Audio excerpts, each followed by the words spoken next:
In this video, we'll write the balanced net ionic equation for silver nitrate plus potassium iodate. So the first thing we need to do when we write net ionic equations, we need to balance the molecular equation. And this is our molecular equation here. It's already balanced, so that's kind of nice. The next thing we do, we write the states for each substance.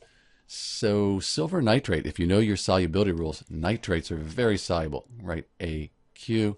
And compounds with potassium, also very soluble. So this potassium iodate, that'll be soluble, dissolve, dissociate into its ions. We have potassium nitrate, that's going to be soluble.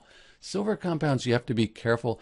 Quite often they're insoluble. For silver iodate, this is an insoluble compound. So these two will react, will produce this silver iodate. It'll be a solid, and that means it's going to fall to the bottom of the test tube as a precipitate. So we have this precipitation taking place, and we have our solid, insoluble silver iodate.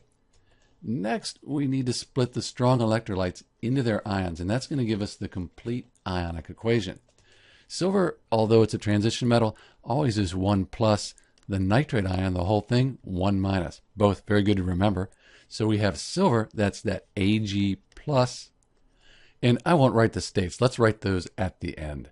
And then we have the nitrate ion, that NO3 minus. Potassium, that is in group 1 on the periodic table, so that'll be 1 plus. And the iodate, that's 1 minus. So we have our potassium ion, and we have our iodate ion. And these are the reactants in our net ionic equation. For the products here, potassium, that was a +1, the nitrate, -1. So we have our potassium ion right there. We have our nitrate ion, and both of those we have in the reactants too. And then for silver, we said we have silver iodate. It's a solid. It's insoluble, this precipitate here. So we don't split solids apart in net ionic equations. We just have AgIO3. It stays together. It's at the bottom of the test tube together, so we'll keep it together here. Next, we cross out spectator ions. They're on both sides of the complete ionic equation. Let's see, in the reactants, we have that nitrate ion right there, and in the products, that's a spectator ion, so we can cross that out.